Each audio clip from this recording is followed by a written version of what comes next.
Bienvenue, vous écoutez une production du studio de doublage. Ce qui suit est la première partie d'un récit en 3 chapitres. Installez-vous confortablement. L'histoire commence maintenant. Il est 8 heures du matin au-dessus du golfe Persique. Dans le cockpit de l'EA-18G Growler, un chaos de lumière rouge clignotante envahit tous les écrans de bord au moment précis où une batterie Sol-Air de fabrication russe, le système S-300, subit une défaillance totale et irréversible. 248 missiles d'interception N-6 jaillissent de leurs tubes de lancement verticaux le long de la côte ukrainienne et accélèrent jusqu'à 4500 miles à l'heure. L'appareil est brutalement soumis à une décélération de 9 G lorsque la première roquette détonne à 15 mètres seulement de l'extrémité de l'aile. À la microseconde exacte de l'explosion, les émetteurs de brouillage haute performance du Growler libèrent une impulsion concentrée et dévastatrice. Un paquet de données malveillants, surnommé la Dark Weapon, l'arme des ténèbres, se glisse à travers le canal de commandement du S-300, contournant chaque pare-feu du réseau intégré de défense aérienne iranien. Un deuxième missile d'interception rase les cimes des arbres et manque l'appareil de moins de 6 mètres. Le A-18G Growler est sévèrement endommagé. Il perd de la fluide hydraulique à un rythme alarmant, mais la charge utile est déjà dans les câbles.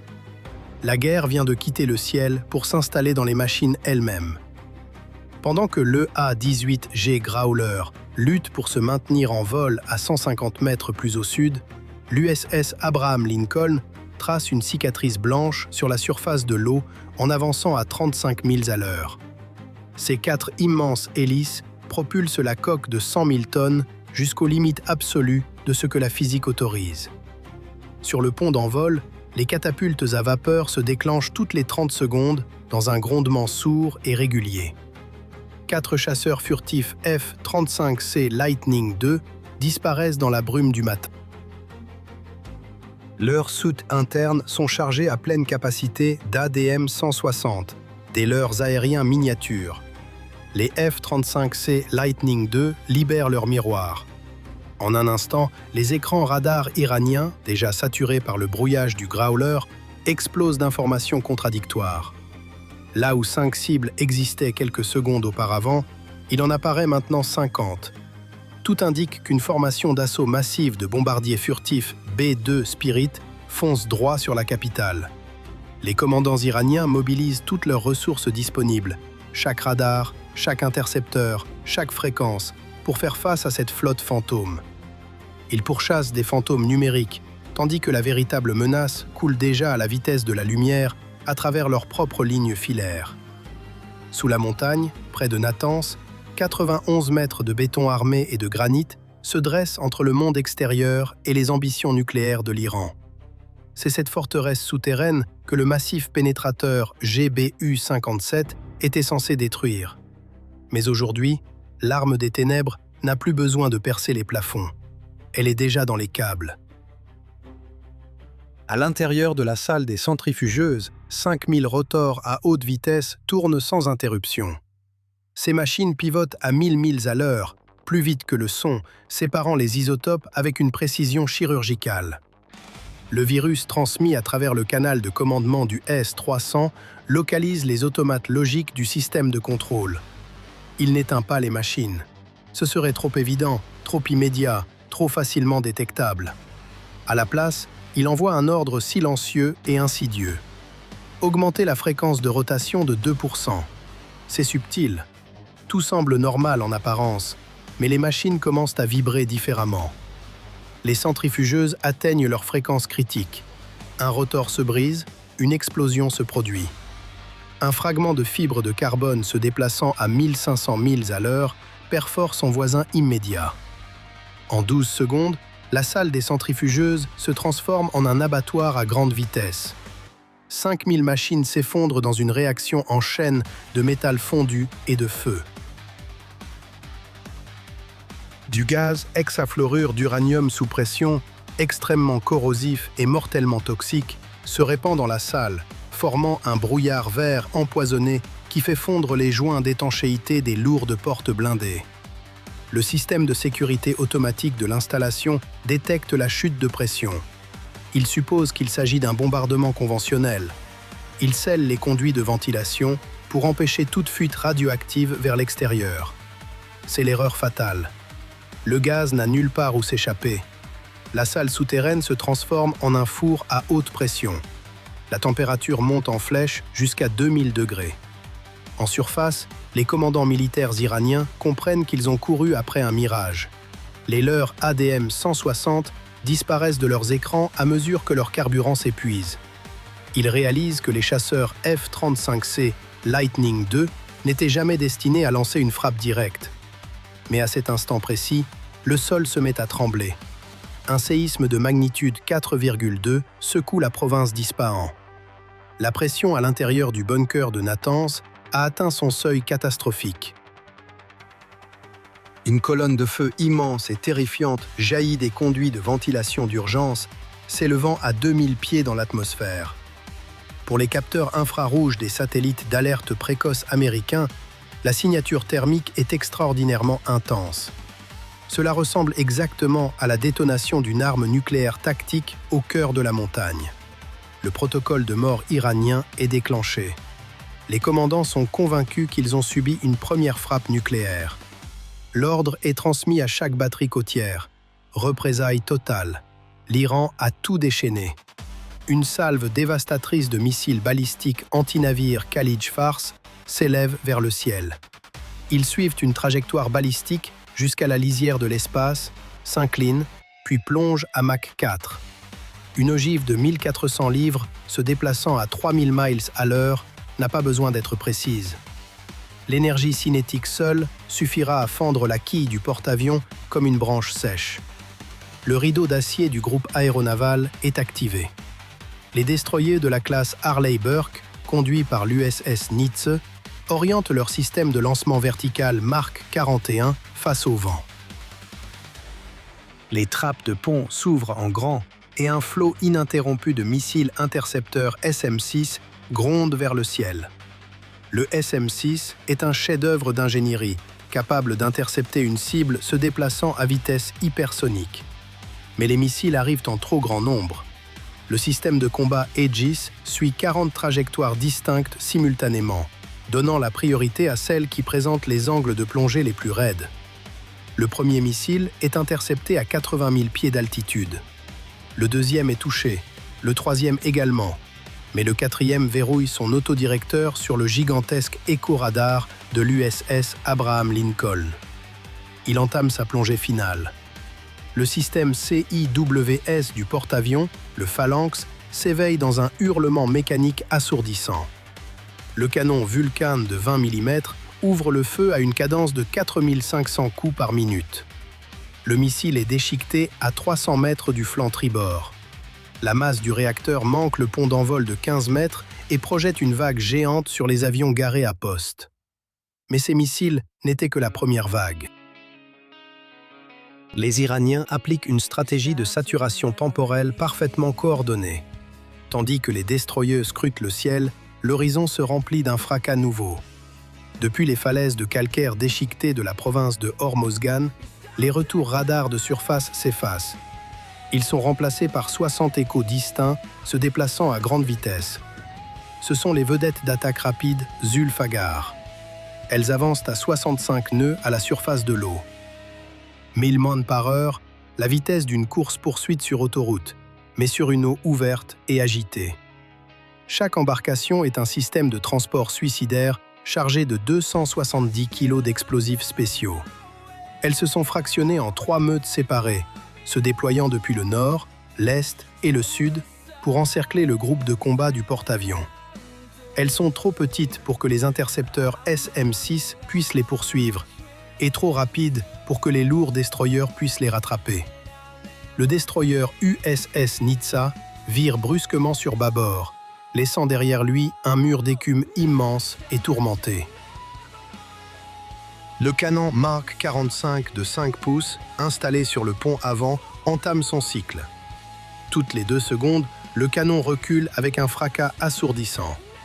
Chaque obus de 30 kg frappe comme un marteau de forgeron. Le premier tir atteint une embarcation Zulfacar en plein centre. Le bateau se désintègre dans une colonne de flammes orangées de 30 mètres de hauteur. Mais pour chaque embarcation qui disparaît, 3 autres se faufilent à travers les geysers provoqués par les tirs manqués. Elles appliquent la tactique de l'essaim, saturant l'ordinateur de conduite de tir du destroyer en lui présentant plus de cibles que les canons ne peuvent en traiter simultanément. La distance se réduit à 1800 mètres. Le flanc tribord de l'USS Abraham Lincoln est balayé par des tirs traçants. Les canons automatiques Bushmaster de 25 mm Mark 38 prennent le relais. Ces armes tirent 200 obus par minute de munitions incendiaires hautement explosives. Une embarcation Zulfacar est prise dans l'explosion. Les obus de 25 mm percent les moteurs hors bord, ce qui fait se retourner le bateau et le projette directement sur la trajectoire de son propre ailier.